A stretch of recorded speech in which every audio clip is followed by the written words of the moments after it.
Welcome to the Energy Exchange, a podcast for deep feelers and quiet leaders. Here, we explore what happens when we start working with our natural energy in both our business and personal lives. I'm Colleen Wallach.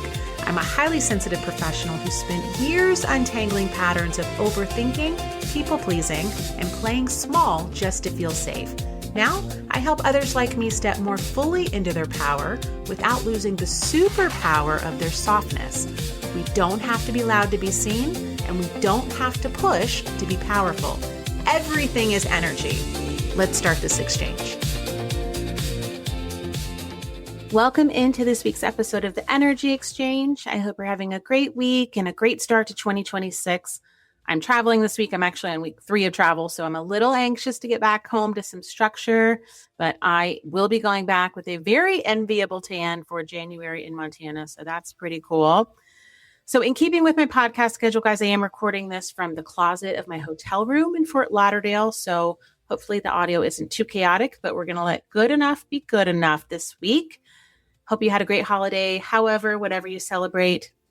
Now, diving into today's topic. As we head into another year with new goals, maybe you've got some new areas of focus, things you want to call in, I thought it would be a good time to dive into the topic of boundaries. We are in a moment with a lot of sensitive, empathic people who are aware that that's what's going on for them. So I think we have this collective awareness around a general lack of boundaries, which leads us to this collective rush to start aggressively enforcing them. Now, what I found to be true for myself was that when I became really aware of my severe lack of boundaries after decades of having zero boundaries, I kind of got pissed. And then I got really good at setting them, like too good. I was cutting people off and situations out before they even had a chance to affect me. And that's really not a great place to be. And it got me thinking about this weird boundary culture that we're in right now. There's so much boundary advice out there, more than ever, and a lot of it feels very strange to me. I think it kind of shows up as this hardline, just say no kind of culture. You know, no is a complete sentence. And in theory, it makes sense. And I've rallied around it at times. But in practice, I have found that it misses the mark for me. And I think it probably misses the mark for a lot of deeply feeling, helpful people. In that kind of really firm, hardline boundary state that we get into, there's this underlying presumption that we've been victimized by someone, and now we need to hardline a boundary to prevent another attack. And while that is one form of boundary that sometimes does need to exist in certain relationships, it's really not the whole story. It's not the whole kit and caboodle of boundaries. It's not black and white, right? Like, it makes sense that boundary conversations often come out in this way, in this kind of victim dynamic, because many of us don't recognize the need for a boundary until a specific person or extreme situation opens our eyes. So now that person and that behavior from them gets attached to the boundary, but that person only planted the seed. The boundary is not actually about them. We wouldn't want that behavior from anyone. They just happened to be the person who showed us where the line needed to be drawn. Good boundaries, meaning boundaries that you can easily defend and enforce, are not going to be about a specific person. A boundary, a really good one, should start with what you want and need for your life, period. It should apply to everyone in your world. And when you get really clear on those things, what you want and need, then the boundaries will naturally follow. It was never about that one person. They just brought the awareness to this need. And when we set boundaries from that place, it's really just about communicating your needs very early in a relationship. You're giving the other person information. Like, boundaries are just data. They tell people how they can best fit into your life and how you can have a more mutual, healthy relationship. It should not require you to step out of who you are. Like, you shouldn't feel uncomfortable about it. It shouldn't make you a harsh, uncaring person. So I want to get back to why a lot of the current advice around boundaries just doesn't work for highly sensitive people. Advice like no is a complete sentence or you don't owe anyone an explanation is kind of crazy to me, to be honest, because if these are real relationships that you care about in any sort of way, it's normal to offer an explanation when you say no. right? Like you wouldn't just say no and walk away. You'd naturally add something like, no, I need a night to myself, or no, I don't have time for that this week. Like there would be something, a little something. It would feel strange to say nothing, right? So I think the intention behind that advice is good for people that need that hard line, or maybe they are in some really traumatic situation. That advice comes from a place of self-empowerment, I feel, but healthy boundaries shouldn't feel like punishment or power moves. Expressing them should be part of healthy communication. And just like the boundary itself is information for the people in your world, their response to your boundary is also information. So if you're getting pushback, resistance, any kind of reaction like that, that's just data. If you've been clear about what you want and what you need in a friendship, a romantic relationship, workplace, whatever it is, and someone says, I can't do that, it's information. It's valuable information about what that relationship can realistically be moving forward. And I want to go back to the idea of explanation. There's a big difference between an explanation and justification. If you have people-pleasing tendencies of any kind, I know that I do, over-explaining is really common. And that really just comes from fear of confrontation, of damaging a relationship, fear of pushback. But a small amount of explanation is normal and valid. That's just truly healthy communication. The key is to make sure you're not justifying or explaining in a way that pulls you out of your grounded, powerful place. So as an example, like, I can't take this on right now. I really need to get some of my time back. That's not an excuse. It's not an apology. It's just information, and it's not up for debate, which that is the key right there to boundaries. It's not up for debate. So if you want people to honor your boundaries, it's helpful to not make it feel like a punishment when you enforce it. Like saying no and walking away would feel like a punishment, right? So we want to avoid that if we can. Now, if boundaries are especially hard for you to set, there are a few reasons that apply to highly sensitive people in particular.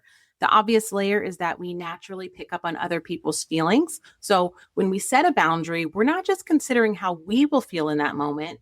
We're now also holding space for how the other person will feel. So of course, that's going to create some hesitation in communicating those boundaries. But there is a deeper layer that affects many deeply feeling people. A lot of us grew up in or currently live inside of conditional relationships. And when I say that, I want to be clear that I'm not saying that is someone else's fault, the other party's fault, but you might have found yourself attracting these kind of relationships.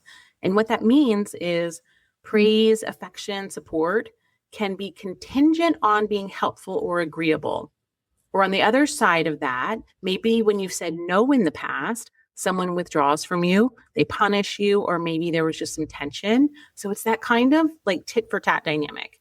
And whether that dynamic was actually intended or it was just your interpretation of the dynamic, the nervous system remembers that as real. So now setting a boundary feels risky, right? Like your nervous system might have learned that speaking up can cost you connection. And even if at some point we can intellectually understand that if speaking our truth cost us that connection, it's not one that we need to preserve. Like that makes sense, but it doesn't mean that those patterns won't resurface from time to time. This is a nervous system thing. Those things live in our body. So for a lot of people, boundaries are not a communication issue. They are a safety issue. So the way to get around that is to just remember, hold on to that understanding that our boundaries aren't about the other person. They are about us, and that we're simply providing information to someone about how they can get the best of us. And if we can remember that, that can help remove some of that feeling of risk. But you've got to really believe that about boundaries in order for that to stick. So let's talk through why boundaries can sometimes break down in practice. If you've gotten more comfortable setting boundaries but find that they aren't sticking, it's often not because they weren't clear. It's more likely that they were set too late. So if a relationship has operated a certain way for a long time and then you suddenly shift that dynamic, some tension is natural, especially if the person feels that the boundary is about them specifically. So this is where it's really important to stay steady and not immediately blur the boundary. So what does that look like? So blurring a boundary can look like offering flexibility before someone even requests that of you, or managing someone else's emotions, or softening a boundary out of guilt or feeling bad. If you don't hold the boundary right after setting it, you might end up needing to enforce a much harder line later, which is going to create more resentment for everyone involved. A reframe that helps me a lot is thinking of boundaries as an energy calibration tool. So on your side, boundaries help you clarify your capacity, they help you regulate your energy, and then they also help you stay in relationships without abandoning yourself. And then on the other person's side, boundaries communicate how they can get the best version of you. Like if I know that you're at your best when you have a certain amount of time to yourself each week, I want that version of you. That's good for you and for me. In the workplace, whether you're a business owner working one-on-one with clients, or maybe you're a leader with coworkers or direct reports, boundaries around scope, timelines, and availability are critical. It's going to prevent a lot of blow-ups if you can set those boundaries or those expectations early. In personal relationships, some of the boundaries that come up, I think the most, are around emotional capacity, time, how you choose to spend your energy. For me, it's usually around my time. As things have shifted in my business and my personal priorities, my time has become even more valuable to me, and I'm more discerning than I've ever been about how I spend it and who I spend it with.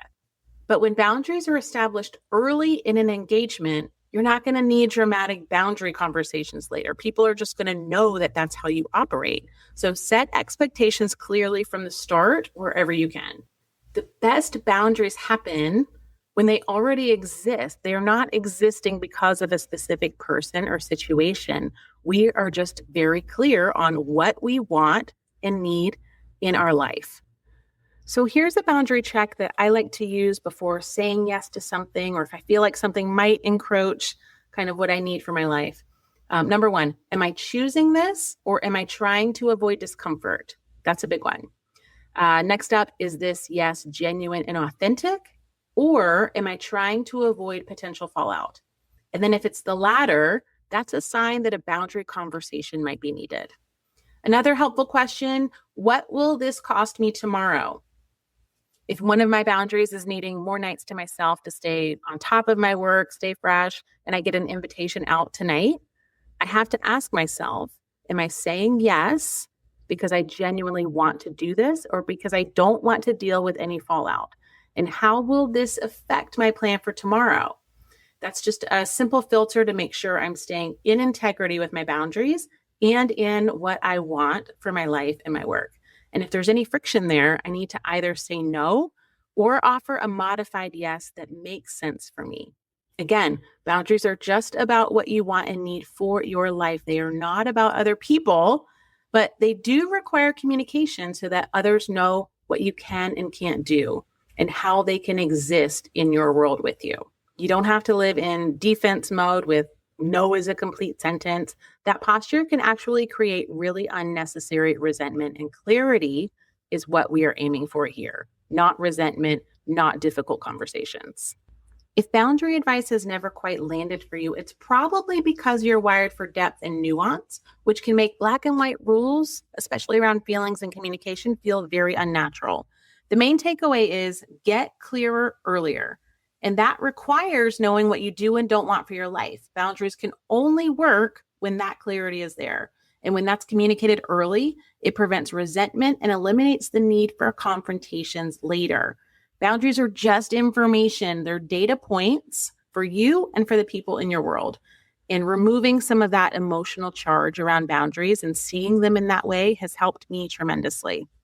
If you're a business owner navigating boundaries with clients, maybe services and pricing, definitely check out my marketing mentorship, guys. Those are the kinds of things we work through all the time. You can learn more on my website, justonewoo.com. I'm going to close it out here. I'd love to know how you're handling boundaries in your own life. You can find me on Instagram at the.energy.exchange. That's with an X. Send me a message there and let's connect. Have a great week, guys.